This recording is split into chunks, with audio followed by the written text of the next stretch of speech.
ನಮಸ್ಕಾರ ಸ್ನೇಹಿತರೆ, ಸೀರಿಯಲ್ ಗುರು ಚಾನಲ್ಗೆ ಸ್ವಾಗತ. ನೀವು ಇನ್ನು ನಮ್ಮ ಚಾನಲ್ಗೆ ಸಬ್ಸ್ಕ್ರೈಬ್ ಆಗಿಲ್ಲ ಅಂದರೆ ಈ ಕೂಡಲೇ ಸಬ್ಸ್ಕ್ರೈಬ್ ಆಗಿ. ಹಾಗೆಯೇ ನಾವು ಮಾಡೋ ವಿಡಿಯೋ ಇಷ್ಟ ಆದರೆ ಒಂದು ಲೈಕ್ ಮಾಡಿ. ದಿನಾದಿನ ಧಾರಾವಾಹಿಯ ಇಂದಿನ ಸಂಚಿಕೆಯನ್ನು ಏನು ನಡೆಯುತ್ತದೆ ಎಂಬುದನ್ನು ನಮ್ಮ ಚಾನಲಲ್ಲಿ ನೋಡಬಹುದಾಗಿದೆ. ವೇದಳಿಗೆ ಆರೋಗ್ಯ ಸರಿಯಿಲ್ಲದ ಕಾರಣ ಮೈಯೆಲ್ಲ ಬೆಚ್ಚಗಾಗಿ ಜ್ವರ ಬಂದಿರುತ್ತೆ. ಆಗ ವಿಕ್ರಮ್ ತಣ್ಣನೆ ಬಟ್ಟೆಯನ್ನು ವೇದ ತಲೆ ಮೇಲೆ ಹಾಕ್ತಾಳೆ.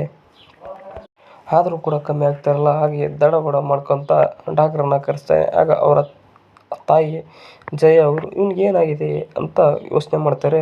ನಂತರ ಡಾಕ್ಟ್ರು ಬಂದು ವೇದಳ ಆರೋಗ್ಯವನ್ನು ಚೆಕ್ ಮಾಡ್ತಾರೆ. ಆಗ ಚೆಕ್ ಮಾಡಿ ಈ ಮೆಡಿಸಿನ್ ತಂದು ಕೊಡ್ರಿ, ಎಲ್ಲ ಸರಿ ಹೋಗುತ್ತೆ ಅಂತ ಹೇಳ್ತಾರೆ. ಅದಕ್ಕೋಸ್ಕರ ವಿಕ್ರಮ್ ಹೇಳ್ತಾನೆ, ಇಲ್ಲ ಮೇಡಮ್, ಬೆಳಿಗ್ಗೆ ನೈಟ್ ಎಲ್ಲ ಚೆನ್ನಾಗಿದ್ಲು, ಮತ್ತು ಬೆಳಗ್ಗೆ ಎದ್ದ ತಕ್ಷಣ ಆರೋಗ್ಯ ಸರಿಯಿಲ್ಲ, ಜ್ವರ ಬಂದುಬಿಟ್ಟು ಅಂತ ಹೇಳ್ತಾರೆ. ಅದಕ್ಕೋಸ್ಕರ ಡಾಕ್ಟ್ರ್ ಹೇಳ್ತಾರೆ, ಇಲ್ಲಪ್ಪ ಏನಿಲ್ಲ, ಸರಿಯಾಗಿ ತಿಂಡಿ ಊಟ ಮಾಡಿದ ಕಾರಣ ಅದರ ಎಫೆಕ್ಟ್ ಈ ರೀತಿಯಾಗಿ ಜ್ವರ ಬಂದಿದ್ದೇವೆ ಅಂತ ಹೇಳ್ತಾನೆ. ಅದಕ್ಕೋಸ್ಕರ ವಿಕ್ರಮ್ ಶಾಕ್ ಆಗ್ತಾನೆ.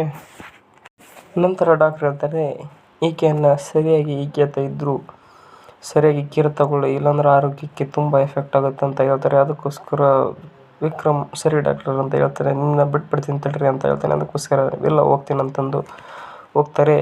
ನಂತರ ಜಯ ಅವರತ್ತೆ ಜಯ ಅವರು ಬಂದು ನೋಡ್ತಾರೆ. ಬಂದ ತಕ್ಷಣ ಕಣ್ಣೀರು ಹಾಕ್ತಾರೆ. ಕಣ್ಣೀರು ಹಾಕಿ ಆ ಡಾಕ್ಟ್ರ್ ಬಂದ್ಕೊಳ್ಳೇನೆ ಅಲ್ಲಿಂದ ಹೋಗ್ತಾಳೆ. ನಂತರ ವೇದ ಅವರತ್ತೆ ಜಯ ಅವರು ಕೆಳಗಿಂದ ಕಷಾಯ ಮಾಡಿಕೊಂಡು ಕೊಡ್ತಾಳೆ. ಇಲ್ಲ ಅತ್ತೆ ಬೇಡ ಅಂತ ಹೇಳ್ತಾಳೆ. ವೇದಳು ಇಲ್ಲ ಕಷಾಯ ಕುಡಿ ಅಂತ ಹೇಳ್ತಾರೆ. ನಂತರ ವಿಕ್ರಮ್ ಅಲ್ಲಿಂದ ಹೋಗ್ತಾನೆ. ಹೋಗಿ ಅಲ್ಲಿ ಇಲ್ಲಮ್ಮ ಮೆಡಿಸಿನ್ ತರಬೇಕು ಅಂತ ಹೇಳಿ ಅಲ್ಲಿಂದ ಹೋಗ್ತಾನೆ. ನೋಡ್ಕೊ ಅಂತ ಹೇಳಿ ಹ್ಞೂನಪ್ಪ ನೋಡ್ಕೊತೀನಿ ಅಂತ ಹೋಗ್ತಾಳೆ. ನಂತರ ವಿಕ್ರಮ್ ಓಡೋಡಿ ಬರ್ತಿರ್ತಾನೆ. ಆಗ ಸಾಕ್ಷಿ ಬರ್ತಾಳೆ. ನಂತರ ಹಂಗೆ ಹೋಗ್ತಾನೆ. ಸಾಕ್ಷಿ ಮತ್ತು ಶೈಲಜಾ ಯೋಚನೆ ಮಾಡ್ತಾರೆ, ಏನು ಬೆಳವರಿಗೆ ಈ ಥರ ವಿಕ್ರಮ್ ಹೋಗ್ತಾನೆ ಅಂತ. ಅದಕ್ಕೋಸ್ಕರ ಶೈಲಜಾ ಹೇಳ್ತಾಳೆ, ಇಲ್ಲ ನಾಯಕರು ಕರೆದಿರಬೇಕು, ಅದಕ್ಕೋಸ್ಕರ ಹೋಗ್ತಾರೆ ಅಂತ ಹೇಳ್ತಾಳೆ. ಶೈಲಿ ಹೇಳ್ತಾಳೆ, ನಾಯಕರು ಇನ್ನೂ ಮಲ್ಕೊಂಡಿರ್ತಾರೆ, ಈಗ ಎದ್ದಿರಲ್ಲ ಅಂತ ಹೇಳ್ತಾಳೆ. ಇಲ್ಲ ಏನು ಕಾರಣ ಹೋಗ್ತಿದ್ದಾನೆ ಅಂತ ಹೇಳ್ತಾರೆ. ನಂತರ ಅತ್ತೆ ಎಲ್ಲಿ ಅಂತ ಶೈಲಜಾ ಕೇಳ್ತಾಳೆ. ಅದಕ್ಕೋಸ್ಕರ ಇನ್ನು ಮಲ್ಕೊಂಡಿರ್ತಾರೆ ಅಕ್ಕ ಅಂತ ಸಾಕ್ಷಿ ಹೇಳ್ತಾಳೆ. ಅತ್ತೆ ಏನು ಇಲ್ಲೇ ಇದ್ರಲ್ಲ ಅಂತ ಹೇಳ್ತಾಳೆ. ಶೈಲಜಾ ಮತ್ತು ಸಾಕ್ಷಿ ಕೂಗ್ತಿರ್ತಾರೆ ಅತ್ತೆ ಅತ್ತೆ ಅಂತ. ಅದಕ್ಕೋಸ್ಕರ ಅವ್ರ ಅತ್ತೆ ಜಯ ಮೇಲೆ ಕೇಳಿಸ್ಕೊಂಡು ಎದ್ದಿನ ಕಣ್ಣಿರ್ತಾರೆ, ಎಲ್ಲಿ ಬೇಕಾದರೂ ಕಂಡಿರ್ತವೆ ಅಂತ ಹೇಳ್ತಾರೆ. ಅದಕ್ಕೋಸ್ಕರ ನಂತರ ಅವ್ರ ಅತ್ತೆ ಜಯ ಹೇಳ್ತಾಳೆ, ವೇದ ಇಲ್ಲೇ ಇರು, ಬೆಳಿಗ್ಗೆ ನಿನಗೇನಾದರೂ ಊಟ ಮಾಡೋಕ್ಕೋಸ್ಕರ ಬಿಸಿಯಾಗಿ ಊಟ ಮಾಡ್ಕೊಂಬರ್ತೀನಿ ಅಂತ. ಅದಕ್ಕೋಸ್ಕರ ಹೇಳ್ತಾಳೆ ವೇದ, ಇಲ್ಲ ಅತ್ತೆ ಆಗ್ತಾ ಇಲ್ಲ, ಇಲ್ಲೇ ಇರ್ರಿ ಅಂತ ಹೇಳ್ತಾಳೆ. ಅದಕ್ಕೋಸ್ಕರ ಅವ್ರ ಅತ್ತೆ ಜಯ ಅವರು ಇಲ್ಲೇ ಇರ್ತೀನಿ ತಗೋ ಅಂತ ಹೇಳ್ತಾರೆ. ನಂತರ ಅವ್ರ ಅತ್ತೆ ಜಯ ಮೆಟ್ಲು ಹಿಡ್ಕೊಂಬರ್ತಿರ್ತಾರೆ. ಆಗ ಶೈಲಜಾ ಮತ್ತು ಸಾಕ್ಷಿ, ಏನತ್ತೆ ನೀವು ಮೆಟ್ಲು ಹಿಡ್ಕೊಂಬರ್ತಿರಲ್ಲ, ಎಲ್ಲಿ ಹೋಗಿದ್ದೀರಿ, ಅವ್ರ ಮನೇಲಿ ಹತ್ರ ಹೋಗಿದ್ದೆ ಅಂತ ಹೇಳ್ತಾರೆ. ಅದಕ್ಕೋಸ್ಕರ ಅವ್ರ ಅತ್ತೆ ಹೇಳ್ತಾಳೆ ಜಯ ಅವರು, ಎಲ್ಲಿ ಹೋಗಕ್ಕಮ್ಮ, ನಿಮ್ಮ ಮಾವ ಲಕ್ಷ್ಮಣ ರೇಖೆ ಥರ ಗೆರೆ ಹಾಕಿದ್ದಾನೆ, ನಾನೇ ಹೋಗಕ್ಕೆ ಅವ್ರ ಮನೆ ಹತ್ರ ಅಂತ ಸುಳ್ಳು ಹೇಳ್ತಾಳೆ. ನಂತರ ಶೈಲಜಾ ಮತ್ತು ಸಾಕ್ಷಿ ಕಾರಣ ಹೇಳ್ತಾರೆ. ಅದಕ್ಕೋಸ್ಕರ ಅವ್ರ ಅತ್ತೆ ಜಯ ಹೇಳ್ತಾಳೆ, ಇಲ್ಲಮ್ಮ ಮೇಲೆ ಕಾಯಿಗೆಗೋಸ್ಕರ ಅನ್ನ ಇಟ್ಬಿಡಕ್ಕೆ ಹೋಗಿದ್ದೆ ಅಂತ ಹೇಳ್ತಾಳೆ. ಹೌದಾ, ಸರಿ ಬಿಡತ್ತೆ ಅಂತ ಹೇಳ್ತಾಳೆ. ನಂತರ ಹೊಸೂರಿಗೆ ಅವ್ರ ಅತ್ತೆ ಜಯ ಅವರು ಬಾಯಿ ಕಟ್ಟೆ ಹತ್ರ ನೀರಿನ ಬಿಂದಿಗೆ ಇದೆ, ತಗೊಂಬಾರೆ ಅಂತ ಹೇಳಿ ನೀರು ತರೋಕ್ಕೆ ಹೋಗ್ತಾರೆ. ನಂತರ ಅವರು ಅಷ್ಟೇ ಹೇಳಿ ಹೋಗ್ತಾರೆ. ಅದಕ್ಕೋಸ್ಕರ ಇವರು ಚೆಕ್ ಮಾಡೋ ಬರ್ರೆ ಅಂತ ಸಾಕ್ಷಿಗೆ ಶೈಲಜಾ ಹೇಳಿ ಮೇಕ್ ಹೋಗ್ತಾರೆ. ಅದಕ್ಕೋಸ್ಕರ ಹುಡುಕ್ತಿರ್ತಾಳೆ. ಏನಕ್ಕ ಏನು ಹುಡುಕ್ತಿದೀಯ ಅಂತ ಸಾಕ್ಷಿ ಕೇಳ್ತಾಳೆ. ಅದಕ್ಕೋಸ್ಕರ ಶೈಲಜಾ ಹೇಳ್ತಾಳೆ, ಅತ್ತೆ ಹೇಳಿದ್ಲಪ್ಪ, ಅದಕ್ಕೋಸ್ಕರ ಹುಡುಗಕ್ಕೆ ಹಚ್ಚಿದ್ದೀನಿ ಅಂತ. ಇಲ್ಲಕ್ಕ ಎಲೆ ಇಟ್ಟಿರ್ತಾರೆ ಅಂತ ಹೇಳ್ತಾರೆ. ಅದಕ್ಕೋಸ್ಕರ ಎಲೆ ಕೂಡ ಹುಡುಕ್ಬೋದಲ್ಲ ಅಂತ ಕೇಳ್ತಾಳೆ. ನಂತರ ಶೈಲಜಾ ಮತ್ತು ಸಾಕ್ಷಿ ವೇದ ಅವರು ಮನೆಗೆ ಬರ್ತಾರೆ. ಈಗ ವೇದ ಮನೆ ಬಂದು ಎಲ್ಲ ಹುಡುಕ್ತಾರೆ. ಆಗ ಅವ್ರ ಅತ್ತೆ ಜಯ ಅವರು ಕಷಾಯ ಮಾಡಿಕೊಟ್ಟಿರೋದನ್ನು ನೋಡಮ್ಮ ಸಾಕ್ಷಿ, ಅತ್ತೆ ಯಾರಿಗೆ ಕಾಯಿ ಆರಿಸಿದ್ದಾರೆ ಅಂತ ಹೇಳ್ತಾರೆ. ಅದಕ್ಕೋಸ್ಕರ ಸಾಕ್ಷಿ ತುಂಬ ಸಿಟ್ಟಾಗ್ತಾಳೆ. ನಂತರ ವೇದಳು ತಲೆ ಸ್ನಾನ ಮಾಡಿ ಹೊರಗಡೆ ಬರ್ತಾರೆ. ಅದ ಸಮಯಕ್ಕೆ ವಿಕ್ರಮ್ ಅಲ್ಲಿಗೆ ಬರ್ತಾನೆ. ಏನೇ ವೇದಳು ತಲೆ ಸ್ನಾನ ಮಾಡಿದೆ ಅಂತ ಕೇಳ್ತಾನೆ. ಹ್ಞೂ ಕಣೋ, ತಲೆ ಸ್ನಾನ ಯಾಕೈತಿ, ಯಾರೋ ಹೊಡೆದಂಗೆ ಆಗ್ತಿತ್ತು, ಅದಕ್ಕೋಸ್ಕರ ತಲೆ ಸ್ನಾನ ಮಾಡಿದೆ ಅಂತಾಳೆ. ಯಾರು ಗೊತ್ತಾಗುತ್ತೆ ನಿನಗೆ, ಜ್ವರ ಬಂದಿರೋ ಯಾರು ತಲೆ ಸ್ನಾನ ಮಾಡ್ತಾರ ಅಂತ ವಿಕ್ರಮ್ ವೇದಳಿಗೆ ಬೈತಾನೆ. ನಂತರ ವಿಕ್ರಮ್ ವೇದಳನ್ನು ಕೆಳಗಡೆ ಕೂರಿಸಿ, ತಾಂಬರೆ ಟವಲ್, ನಿಮಗೆ ಇನ್ನೂ ಜ್ವರ ಬಂದಿದೆ, ಆದರೆ ಕ್ಲೀನಾಗಿ ತಲೆ ಒರೆಸ್ಕೊಂಡಿರಲಿಲ್ಲ ಅಂತ ಹೇಳಿ ತಲೆ ಒರೆಸಿರ್ತಾನೆ. ಆಗ ವೇದಳು ಹೇಳ್ತಾಳೆ, ಗುಂಡ, ನಾನು ನಿನಗೊಂದು ಕೇಳ್ತೀನಿ, ಹೇಳ್ತೀಯ ಅಂತ ಹೇಳ್ತಾನೆ. ಹ್ಞೂ ಹೇಳು ಅಂತ ಹೇಳ್ತಾಳೆ. ಅದಕ್ಕೋಸ್ಕರ ವೇದಳು ಹೇಳ್ತಾಳೆ, ಗುಂಡ ನಾನು ಬಿಟ್ಟು ಹೋಗ್ಬಾರ್ದು ಅಂತ ಹೇಳ್ತಾಳೆ. ಅದಕ್ಕೋಸ್ಕರ ವಿಕ್ರಮ್ ಹೇಳ್ತಾನೆ, ನಿನ್ನ ಯಾಕೆ ಬಿಟ್ಟು ಹೋಗಕ್ಕಮ್ಮ ನಾನು ಅಂತ ಹೇಳಿ ಮಾತು ಮುಗಿಸ್ತೇನೆ ಅಲ್ಲಿಗೆ. ನಂತರ ವಿಕ್ರಮ್ ವೇದಾಳಿಗೆ ಹೇಳ್ತಾನೆ, ಎಲ್ಲ ಡಾಕ್ಟ್ರ್ ಇಂಜೆಕ್ಷನ್ ಕೊಟ್ಟು ಮಾತ್ರೆ ಕೊಟ್ಟು ಹೋಗಿದ್ರೆ ಸರಿ ಎದ್ದೇಳು ಊಟ ಮಾಡಿ ಗುಳಿಗೆ ತಗೋಬೇಕಂತ ಹೇಳ್ತಾಳೆ. ಅದಕ್ಕೋಸ್ಕರ ಬಾಯೆಲ್ಲ ಕೈ ಆಗ್ತಿದೆ, ಹೋಗು ನನಗೆ ಊಟ ಬೇಡ ಅಂತ ಹೇಳ್ತಾಳೆ.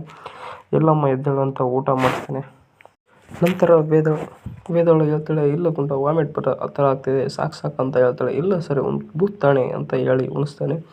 ನಂತರ ಸಾಕ್ಷಿ ಮತ್ತು ಶೈಲೇಜ ಅದನ್ನು ನೋಡಿ ಹೊಟ್ಟೆ ಉರಿತಾಳೆ. ಅಲ್ಲಿಂದ ಎದ್ದು ಕೆಳಗೆ ಬರ್ತಾರೆ. ನಂತರ ಸಾಕ್ಷಿ ಅಲ್ಲಿಂದ ಬಂದು ನೀನು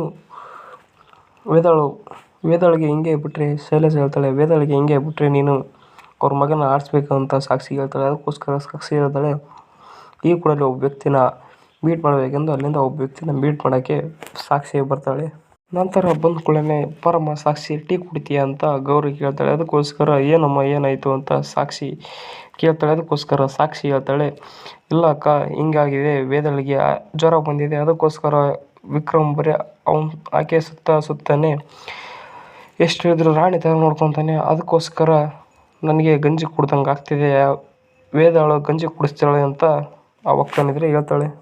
ನಂತರ ನಾಯಕರು ಬರ್ತಾರೆ. ಅದಕ್ಕೋಸ್ಕರ ಗೌರಿ ಅಂತ ಅವ್ರ ಹೆಂಡ್ತಿನ ಕೂಗ್ತಾರೆ. ಗೌರಿ ಹೇಳ್ತಾಳೆ, ಹೊಸ ಡೀಲ್ಗೆ ಹೋಗ್ತಿದ್ರ, ನಿಮ್ಮ ಡೀಲ್ ಲಾಭದಾಯಕ ಆಗಲಿ ಅಂತ ಹೇಳ್ತಾಳೆ. ನಂತರ ಗೌರಿ ಅವರು, ನೀವು ಒಬ್ಬರೇ ಓದೋರಲ್ಲ, ನಂತರ ನಿಮ್ಮ ಜೊತೆ ವಿಕ್ರಮ್ ಇದ್ದರೆ ಚೆನ್ನಾಗಿತ್ತು ಅಂತ ಹೇಳ್ತಾಳೆ. ಅದಕ್ಕೋಸ್ಕರ ನಾಯಕರು ಹೇಳ್ತಾರೆ, ಇಲ್ಲ ಗೌರಿ, ಆ ವೇದಾಳು ನಾಯಕರಿಗೆ ನನಗೆ ಎದುರು ಮಾತಾಡಿದ್ದಾಳೆ, ಅದಕ್ಕೋಸ್ಕರ ವಿಕ್ರಮ್ನ ಕಳ್ಸೋಕೆ ಹಿಂಜರಿತಾಳೆ ಅಂತ ಹೇಳ್ತಾಳೆ. ನಂತರ ನಾಯಕರು, ಆ ವಿಕ್ರಮ್ ಬೇಡ, ಅವನಿಂದ ಆಗಿರೋ ಅವಮಾನನೇ ಸಾಕು ಅಂತ ಹೇಳ್ತಾರೆ. ನಂತರ ಗೌರಿ ಅವರು, ಯಾರೋ ವೇದ ಮಾತಿಗೆ ನೀವು ತಲೆ ಕೆಡಿಸ್ಕೊಂಡ್ರೆ ಹೆಂಗ್ರಿ, ನಿಮ್ಮದು ಮತ್ತು ವಿಕ್ರಮ್ದು ನೆಂಟು ಎಷ್ಟು ವರ್ಷದಿಂದ ಇತ್ತು, ಅದಕ್ಕೋಸ್ಕರ ನೀವು ಅವನನ್ನು ಬಿಟ್ಬಿಡ್ತೀರಾ ಅಂತ ಅವ್ರ ಗಂಡ ನಾಯಕರಿಗೆ ಕೇಳ್ತಾನೆ. ನಂತರ ನಾಯಕರ ಹೆಂಡತಿ ವಿಕ್ರಮ್ಗೆ ಫೋನ್ ಮಾಡಿ ಏನು ಮಾತಾಡ್ತಾರೆ ಎಂಬುದನ್ನು ನೋಡೋಣ. ನಾಯಕರ ಹೆಂಡತಿ ಗೌರಿ ಅವರು ವಿಕ್ರಮ್ಗೆ ಪದೇ ಫೋನ್ ಮಾಡ್ತಾರೆ. ಆದರೆ ಏನು ಮಾಡಬೇಕು, ವಿಕ್ರಮ್ ಫೋನ್ ಎತ್ತಿರಲ್ಲ. ಅದಕ್ಕೋಸ್ಕರ ಯಾಕೆ ಫೋನ್ ಎತ್ತಿಲ್ಲಲ್ಲ, ಆರೋಗ್ಯ ಸರಿಯಿಲ್ಲ ಅಂತ ಹೇಳ್ತಾಳೆ ನಾಯಕರಿಗೆ. ಅದಕ್ಕೆ ನಾಯಕರು ಹೇಳ್ತಾರೆ, ಅವನಿಗೆ ಆರೋಗ್ಯ ಸರಿ ಇದೆಮ್ಮ, ಆದರೆ ಅವ್ನು ನಂಬ್ಕೊಂಡು ನಾವು ಹೆಸರು ತಪ್ಪಿದ್ದೀವಿ ಅಂತ ಹೇಳ್ತಾಳೆ. ನಂತರ ನಾಯಕರಿಗೆ ಫೋನ್ ಮಾಡ್ತಾನೆ ವಿಕ್ರಮ್. ಅದಕ್ಕೋಸ್ಕರ ನಾಯಕರು ವಿಕ್ರಮ್ ಫೋನ್ ಪಿಕ್ ಮಾಡಲ್ಲ. ಅದಕ್ಕೋಸ್ಕರ ತುಂಬ ಬೇಜಾರಾಗಿದ್ದಾರೆ ಅಂತ ವಿಕ್ರಮ್ ಮನಸ್ಸಿನಲ್ಲಿ ಅನ್ಕೊತಾನೆ. ನಂತರ ವೇದ ಒಂದೊಮ್ಮೆ ನಾಯಕರು ಮತ್ತು ಅವ್ರ ಹೆಂಡತಿ ಗೌರಿಗೆ ಅವಮಾನ ಮಾಡಿರ್ತಾರೆ. ಅದಕ್ಕೋಸ್ಕರ ಅದೇ ಕೋಪ ಇಟ್ಕೊಂಡು ಏನಾದರೂ ಮಾಡಿ ವೇದಾಳಿಗೆ ಆಪತ್ತು ಮಾಡ್ಬೇಕಂತಂದು ಸ್ಕೆಚ್ ಹಾಕಿರ್ತಾಳೆ ಗೌರಿ.